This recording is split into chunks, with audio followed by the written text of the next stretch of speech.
aquilo que ela alimenta vai ter uma quantidade de proteína bruta muito maior do que as espécies onívoras, que já não vão ter uma exigência tão grande de proteína bruta.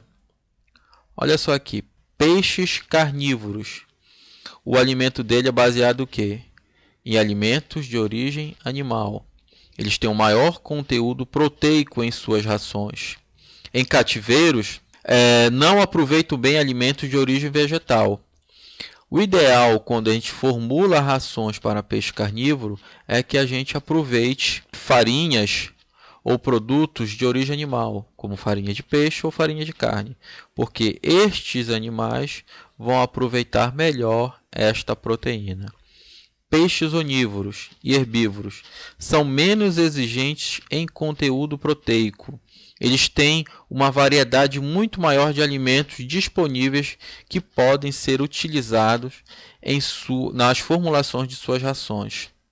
Basicamente o que? Nós pegamos alimentos ou ingredientes de origem vegetal, podendo também utilizar alimentos de origem animal, mas nas suas formulações a gente usa basicamente ingredientes de origem vegetal porque tem um custo menor e a gente consegue fazer uma boa formulação das rações utilizando este tipo de ingredientes. As exigências nutricionais das espécies nativas brasileiras, elas na verdade são poucos conhecidas.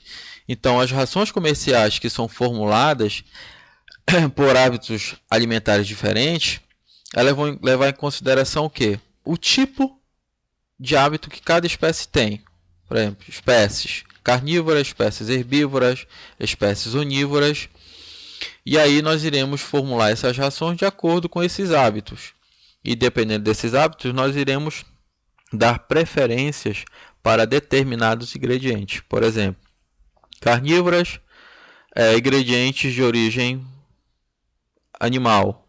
Onívoras, ingredientes de origem vegetal. Geralmente no mercado, há rações para peixes carnívoros e onívoros, em diferentes fases de crescimento. O que diferencia essas rações de peixes carnívoros e onívoros, aquilo que eu já falei, e essas diferentes fases de crescimento, nós iremos ver lá na frente. Para determinada fase, nós iremos tratar rações com granulometrias diferentes. Hábitos alimentares. A grande maioria dos peixes ela explora uma grande diversidade de alimentos naturais ou suplementos disponíveis. Nós podemos dizer o quê? Que a maior parte das espécies hoje que nós temos, elas podem ser classificadas como oportunistas ou onívoras. As onívoras, um peixe onívoro, ele pode comer um ser vivo ou um outro animal, dependendo da situação, sim. Mas eles têm preferência por quê? Por sementes, por frutos, aquilo que ele consegue encontrar no seu meio natural. Então, quando nós formulamos as rações, nós primeiramente devemos conhecer os hábitos alimentares e a partir daí a gente consegue calcular ou melhor, balancear melhor essas rações. As espécies onívoras oportunistas elas são mais eficientes para a utilização de certos alimentos naturais, devido às características do seu sistema digestivo. Manejo alimentar. Formulação de rações eficientes e para o planejamento de policultivo, nós temos que conhecer basicamente aquilo que eu estou repetindo para vocês. Para eu formular uma ração mais eficiente, eu tenho que conhecer o hábito alimentar da espécie a ser cultivada. Espécies carnívoras ou ictiófagas. A alimentação dessas espécies é baseada em quê? Em proteína de origem animal. Elas se alimentam de animais de maior porte, como insetos, crustáceos, peixes, anfíbios, etc. Pode ser que a gente encontre no trato intestinal de um peixe ou de um organismo carnívoro coisas diferentes do que eu citei aqui, sim. Só que o que ele vai conseguir aproveitar melhor no seu trato digestivo vai ser aqueles organismos que possuem em sua constituição proteína de origem animal. Porque o seu sistema digestivo vai conseguir digerir esse organismo e vai conseguir ter um aproveitamento melhor dessa proteína que está disponível no seu trato digestivo. Os ictiófagos ou piscívoros, eles se alimentam de peixe. Isso aí não tem nenhum mistério. Ictio, peixe, fagos alimentam, então, ou seja, aqueles que se alimentam de peixe. Os peixes carnívoros, eles são mais apreciados, no entanto, as espécies deste grupo apresentam grande dificuldade na aceitação de ração. Hoje o que acontece? Estados como o Ceará, lá na Universidade Federal do Ceará, já há um desenvolvimento de um estudo que faz com que os pirarucus consigam se alimentar de rações. É feito todo um processo de adaptação da aceitação de rações para alevinos de pirarucu. Esse processo é lento, é demorado, mas que já tem hoje vários resultados bastante expressivos. Se vocês forem ver na própria internet, forem buscar na internet, vocês vão ver que em Rondônia existe um trabalho promissor em que foi feito a adaptação desses alevinos de pirarucu, que eles hoje pegam normalmente, se alimentam normalmente com rações balanceadas. Isso tudo parte do quê? De um certo treinamento nos seus alevinos.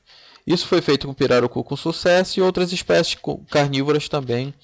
Já é sabido que elas se alimentam normalmente com rações balanceadas. Eu posso citar o surubim, que hoje a gente consegue encontrar, consegue na verdade comprar alevinos já treinados para receber rações balanceadas. Aqui nós temos alguns exemplos de carnívoros, como tucunaré, pescada branca, truta, salmão, bagre do canal, pintado, dourado, traíra, surubim. Dessas aqui, o surubim, o pintado, o bagre do canal, a truta, o salmão, lá de outros continentes, já são também cultivados em cativeiro. Aqui nós temos o surubim, o pintado, que também já existe alevinos que estão sendo cultivados em cativeiro. Outro exemplo, além de peixe, nós temos o camarão, que existe alguns trabalhos, alguns estudos que tentam fazer com que este camarão, o camarão rosa, ele seja adaptado para cultivo em sistemas fechados, em sistemas de cativeiro. Onívoros. As espécies onívoras, elas se alimentam tanto de proteína de origem animal quanto de origem vegetal. Por que eu coloquei de origem animal? Como eu falei para vocês, os peixes onívoros, eles são oportunistas. Então, se eles encontrarem um organismo menor que eles e que eles consigam se aproveitar da situação e comê-los, eles vão se alimentar. Só que a preferência dos peixes onívoros, seu organismo é melhor adaptado a aproveitar alimentos de origem vegetal. Isso faz com que eles tenham melhores rendimentos no seu organismo. E por que a gente tem que saber isso, professor? Para o nosso entendimento sobre rações, sobre nutrição de peixe. Porque, dependendo da situação que vocês se encontrem futuramente para elaborar uma ração de um peixe onívoro, e se vocês encontrarem uma farinha ou um farelo que estejam em cotação no mercado com um preço melhor do que o outro, vocês podem fazer a adaptação de um farelo ou de uma farinha. Farelo, estou falando de alimentos de origem vegetal, farinha de origem animal. Dependendo da cotação do mercado, você consegue balancear sua ração com uma farinha ou com farelo, com um ou com outro produto, dependendo de origens diferentes. Aí vocês vão conseguir reduzir o custo dessa ração e que essa ração de vocês tenha uma melhor aceitabilidade no mercado. A proteína vegetal é de menor custo. Aí, por o fato delas ter um menor custo, elas são muito utilizadas na elaboração de rações comerciais. Qual é o principal produto hoje utilizado para a elaboração de rações comerciais? É a soja. Ela tem um percentual de proteína bruta elevadíssimo e que me possibilita produzir rações de excelente qualidade. Grande parte ou com totalidade da proteína de origem vegetal, as rações vão ser elaboradas devido à questão do custo, logicamente, boa parte dessas rações comerciais, elas vão utilizar produtos de origem vegetal. Além da soja que eu citei a vocês, nós temos o amido de milho, nós temos o sorgo, esses produtos de origem vegetal que irão fazer uma ração relativamente boa a um custo menor. A maioria das espécies de peixes comerciais se enquadra como onívora. Aí nós temos o pacu, tambaqui, matrixã, tambacu, carpa comum, entre outros. E essas espécies aqui, a maioria das rações que são destinadas a essas espécies aqui, elas são elaboradas com proteína de origem vegetal. Camarões são animais onívoros. Qualquer tipo de material orgânico disponível no seu viveiro, eles utilizam para a sua alimentação. E aí, como exemplo de possíveis alimentos para estes organismos, nós temos os detritos, as microalgas e pequenos animais. Na fase de crescimento em viveiro, a grande quantidade de poliquetas, anfípodos, copépodos, restos de outros decápodos e de diferentes crustáceos também serve de alimento para os camarões. Animais herbívoros frugívoros são espécies que têm preferência por alimento de origem vegetal vivo, rico em fibras e de baixo teor energético, como, no caso, plantas aquáticas, estou dando os exemplos macrófitas, e as algas filamentosas. Aí nós temos exemplo destes animais, temos os exemplos de a carpa-capim, que se alimentam basicamente deste tipo de vegetais. As rações comerciais apresentam um teor de fibra mais elevado.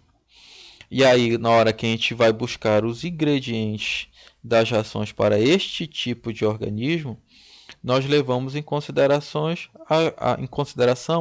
a quantidade de fibra que este ingrediente tem em sua constituição, para que a gente consiga fazer o balanceamento dessa ração mais adequado para este tipo de organismo, para que a sua nutrição seja feita da melhor forma possível.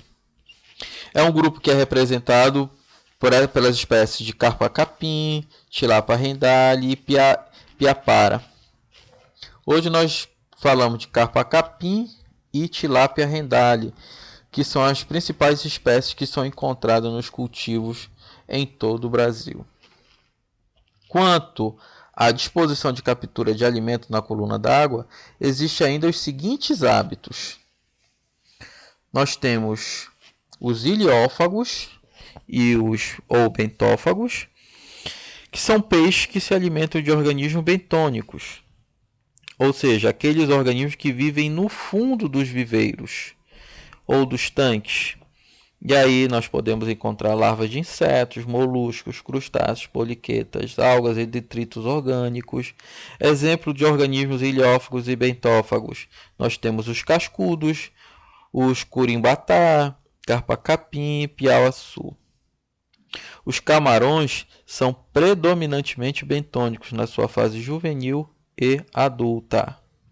Disposição geral dos órgãos digestivos. Aqui nós temos, para ilustrar os órgãos digestivos, nós temos um peixe.